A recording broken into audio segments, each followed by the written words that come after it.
Okay, good morning ladies and gentlemen, and welcome back to the shop. So today we have a very fun video for you and a very important video. So as you know, I do a lot of logging. Personally, I'm in a logging school at the moment, trying to become a professional logger. And I've been doing a lot of small little logging projects and some even kind of considered bigger logging projects, or at least mid-sized logging projects around this farm. Now, one thing which I'm a huge advocate for when it comes to logging, well, there's a couple things. Number one, safety gear. Number two, knowing how to use your saw. Number three, chainsaw maintenance.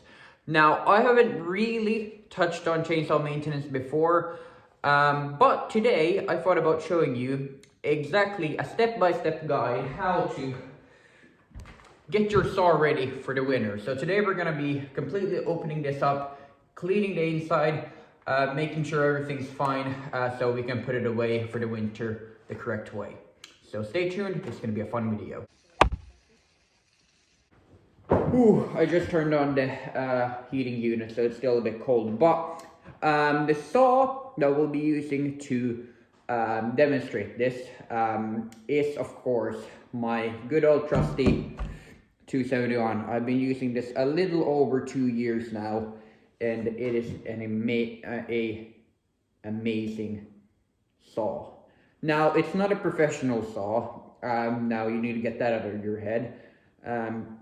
This is more along the lines of the prosumer saw, but it's still an amazing saw, and I absolutely love it. I have basically run the guts out of this thing at this point.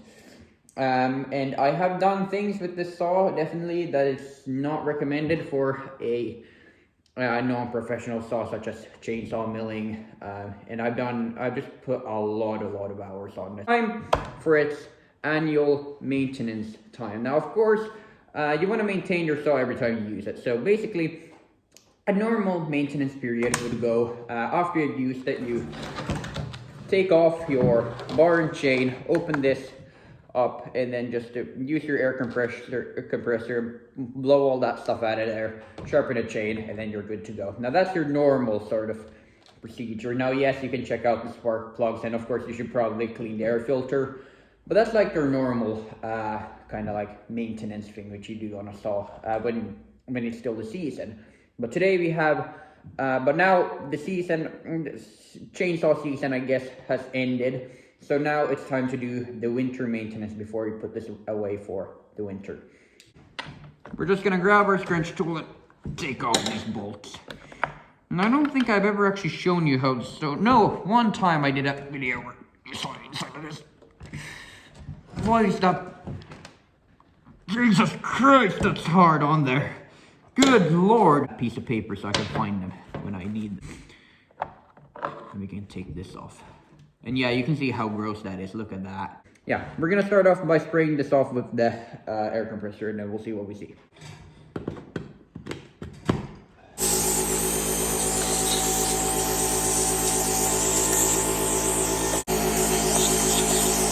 All right, the power head has been pretty well sprayed out. Now we need to spray out the sprocket cover. I'm actually just gonna throw away some of this crap right here because it's just gonna come off by hand, like all this shit right here. But this kind of stuff you definitely need to spray it. You need to definitely air off, because this stuff is not gonna come off like that. So yeah.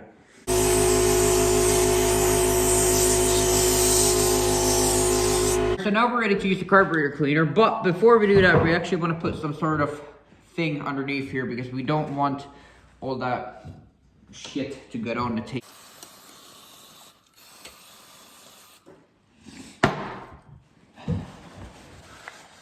Yeah, that carburetor cleaner really works well on this.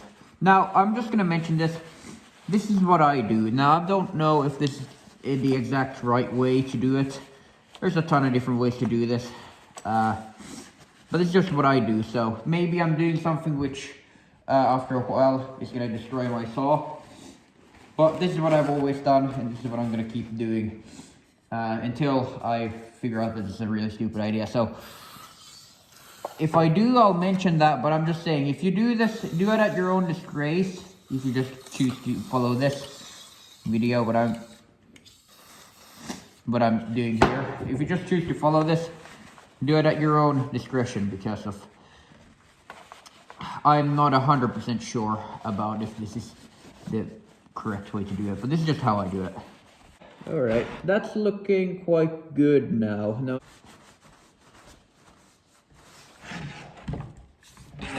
Front.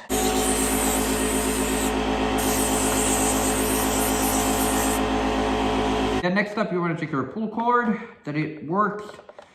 It's not torn up or fried or whatever. So you want to pull it out a bit, check it. Yeah, I don't see any problems with that. Oh yeah, this is also cool. So this is not this is not the original piece for the saw. You may whoever owns this, you may know that this doesn't really look right for this saw. It's actually an elasto start, so this is more along the lines of what the professional steel saws would have. But seeing as my the one that came with this saw broke one day, this part of it broke off for some reason.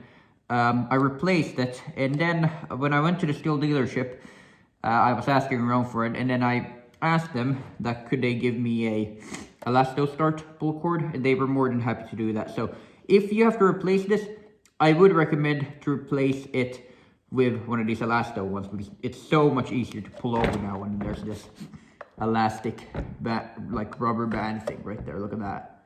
You see it? Look at that right there. So it's much easier to pull over down, and then some tissues. All right, next up we can move on to our bar. So this is a 20-inch steel Rollmatic bar right here. So how do you clean this? Well, first of all, you grab your piece of your rag again. Just clean this stuff off right here. You don't really need carburetor cleaner for this. This you can just get off with your hand, or you can also use a knife and clean these holes out. Actually, it's not gonna work. Let me grab a smaller knife. I've got a bunch of nabs here for some reason. So just clean that out like that. Nothing too much special. Nothing too bad, nothing too serious, nothing too bad. Just clean all that crap off and it'll be set. Now this is one thing which a lot of people overlook, I guess, but it is very important for you to do, and that's to clean out these channels. Now of course, as you know, when a chain is on a bar, it's in this sort of channel right here. See that? It goes into that kind of channel right there. And these channels are going to be filled up because all the bar oil is also inside of these channels. So these channels are going to be completely filled with sawdust and all kinds of crap. Basically what you want to do is just put that in there and just pull all of that bung out. Look at that. Look how much crap there is in there. Just that one pull, that much crap came out. So you just want to clean all that shit out. Once the screws are off, we can take off the cover. And this shows us our air filter and our spark plug. You want to check the air filter and clean that off. The way you do that, you take that off, and then you grab your air compressor and clean that shit. You don't want to leave this exposed for too long, so you can just put that back at this point. And now for the spark plug. So you want to pull off the spark plug, the head on the spark plug, or the, you know what I mean, the cap on the spark plug, which is kind of difficult sometimes to get off. You can get it done. There we go.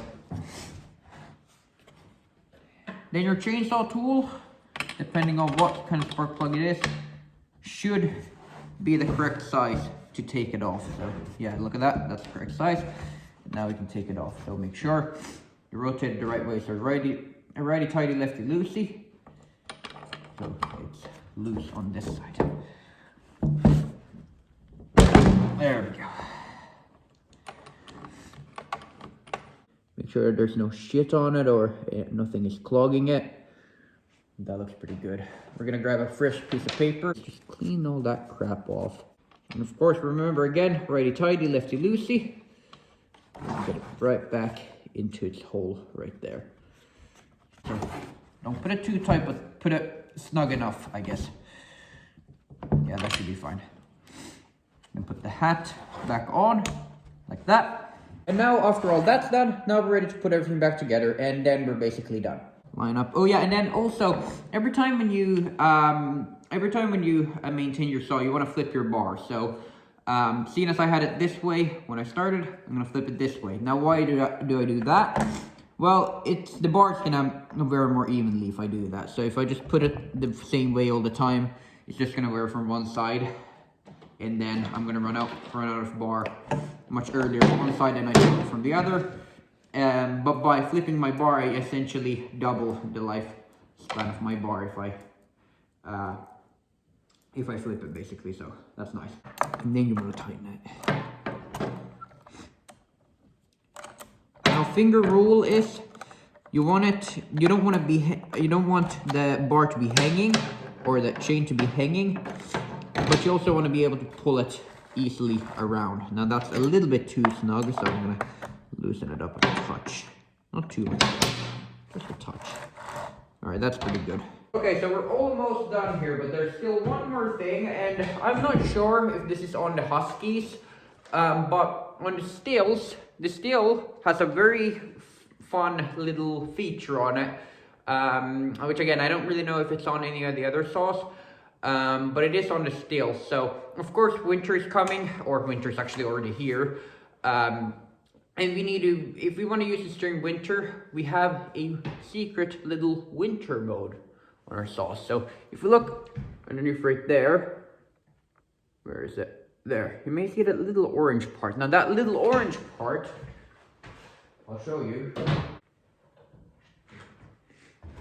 You may see it, it's this kind of thing. So this is your winter and summer mode. So of course I've had it at the summer mode, but seeing as winter is here, and if I need to use the saw during winter, which may or may not happen, I want to have it on the winter mode. So basically you flip it around, you see one side has a sun and one side has a snowflake. So we want to flip it onto the snowflake side and put it in. So there. So now we have it on the winter mode. So yeah, that's basically it. So of course I didn't cover chainsaw sharpening in this video. That's a whole different story, which deserves its own video. So if you want to see that, please tell me in the comments. So oh yeah, and there's also another question that, seeing as I've been using this saw for now about what, a little over 2 years, what's my thoughts on it basically? Well, it's been a great saw. I'll be honest, the Steel 271 has been an absolutely fantastic saw. Now, for being an unprofessional saw or a non-professional saw, more of the prosumer kind of thing,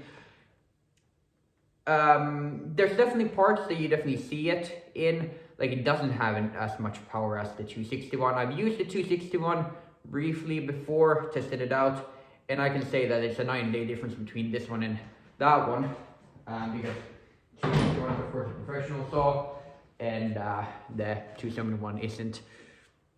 So, but, and then I guess, as far as, I guess, it doesn't, I guess, it's not as great to start as the professional saws. There's a little bit of difference there. And of course it doesn't have a compression release or anything like that on there. So it's a little tougher to start. But all in all, it's, if you just look at it for what it is, it's actually a very, very nice saw. So would I recommend it? Definitely. If you're just a weekend warrior and you're cutting your firewood, I would definitely recommend it. Now, would I recommend it for a person like me who does a little bit more than just the firewood cutting with their saw? And it's difficult to say, but in a way, yeah, but in a way also no. If you just go to your forest, cut down trees, make them into firewood, that's fine. But if you do a lot of logging on your farm, like you're cutting down a bunch of trees every year and you're actually doing big logging projects, and you're doing chainsaw milling especially, it's not great. So if you're kind of more along the lines of what I do, which is more more advanced stuff, I guess, then I would definitely recommend buying the 261. So basically what I'm trying to say, if I knew 2 years ago as much as I know now, I would have definitely gone for the 261. But the 271 is just fine. It has been working well. And it's still basically the same as when I first got it. So yeah. Anyway, hopefully you all enjoyed this video, and I hope it kind of made sense to me recording this. Yeah, it didn't really make that much sense, to be honest. So I hope I can edit this to something coherent. But anyway, hopefully you all enjoyed this video. If you did, leave a like, and I will see you all in the next one. Goodbye.